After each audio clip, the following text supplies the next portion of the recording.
그러면 배당받지 못한 금액만큼 낙찰자가 물어줘야 해요. 이런 경우는 조금 위험할 수도 있겠죠. 초보자분들은 그냥 뒤로 돌아보지 말고 패스해버리세요. 내가 인수해야 하는 금액이 발생할 수도 있고요. 명도가 좀 어려워질 수도 있어요. 게다가 소송을 해야 하는 경우도 있고요. 잘못하다가는 내가 생각했던 것과는 다르게 생각보다 비용이 많이 발생하게 되는 그런 리스크가 있을 수가 있어요. 저희는 단순히 경매로 낙찰받기 위해서 경매 투자를 하는 게 아닙니다. 돈을 벌기 위해서 하는 거죠. 그래서 이런 부분들을 잘 체크하시고 입찰을 하셔야 합니다. 안녕하세요, 리치빌더입니다. 오늘은 경매 초보이신 경린이 분들을 위해서 경매에서 반드시 알아야 할 핵심 내용만 정리를 좀 해드려 보려고 합니다. 이 영상 하나만 보면 적어도 손해보는 경매는 안 할 수 있을 거예요. 네, 바로 시작 한번 해보도록 하겠습니다. 경매에서 초보자들이 가장 많이 사고 나는 지점이 바로 임차인입니다. 임차인 분석을 잘못하면 보증금을 내가 대신 물어주는 상황이 생길 수가 있어요. 경매에서 임차인은 크게 두 종류로 나눠집니다. 대항력 있는 임차인, 그리고 대항력이 없는 임차인.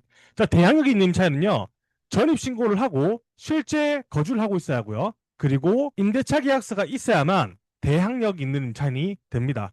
근데 이 대항력 있는 임차인의 특징은 만약에 이 임차인이 자신의 보증금을 배당받지 못했다. 그러면 배당받지 못한 금액만큼 낙찰자가 물어줘야 해요. 이거를 낙찰자가 미배당된 금액을 인수를 했다라고 이야기를 합니다. 이런 경우에 조금 위험할 수도 있겠죠.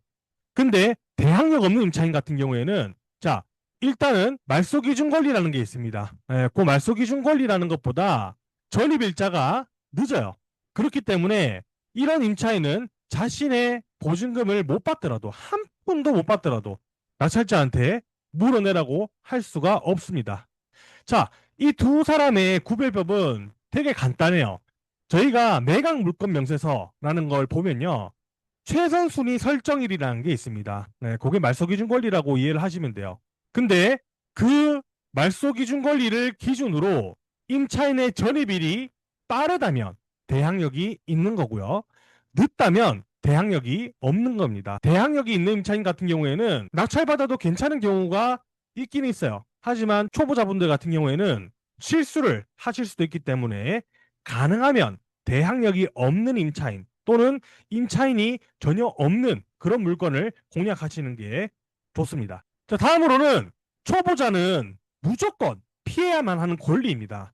복잡하게 느껴지겠지만 초보자는 딱 6개만 기억하시면 돼요. 가등기, 가처분, 예고등기, 임차권, 유치권, 법정지상권.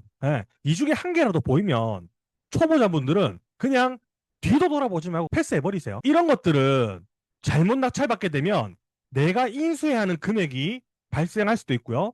명도가 좀 어려워질 수도 있어요. 게다가 소송을 해야 하는 경우도 있고요. 잘못하다가는 내가 생각했던 것과는 다르게 생각보다 비용이 많이 발생하게 되는 그런 리스크가 있을 수가 있어요. 그렇기 때문에 초보자분들은 제가 앞에서 말씀드렸던 6가지 권리들은 그냥 피하면 된다라고 생각을 하시면 돼요.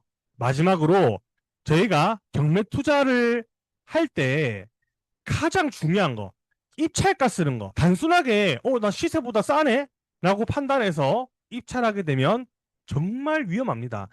왜냐하면 경매에는 지출되는 비용이 꽤나 많아요. 그래서 내가 세금이나 기타 지출 비용들을 다 제외하고 남는 순수익이 얼마인지를 계산을 하고 입찰가를 계산을 해야만 합니다. 저희가 경매에 투자를 하면서 지출되는 항목은 취득세, 법무비용, 그리고 대출이자, 중도상환 수수료, 인테리어 수리 비용하고 미납관리비, 점유자가 있다면 이사비, 그리고 매도할 때 중개수수료가 발생을 하기도 하고요. 저희가 매도를 하고 나면 양도 차익에 대한 종합소득세를 내야 합니다. 그래서 저희가 입찰가를 산정하실 때는 나 이거 얼마의 매도가 가능하겠다 라는 걸 그 매도가를 정해두고요.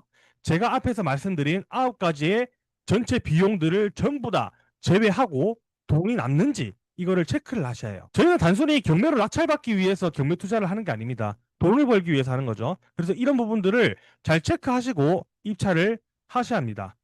자, 여기까지 초보 경리분들이 경매 투자를 하시면서 꼭 체크하셔야 하는 부분들에 대해서 알려드렸습니다. 혹시나 도움이 되셨다면 좋아요 한번 부탁드리겠습니다. 저는 다음 영상으로 또 찾아뵙도록 할게요. 고맙습니다.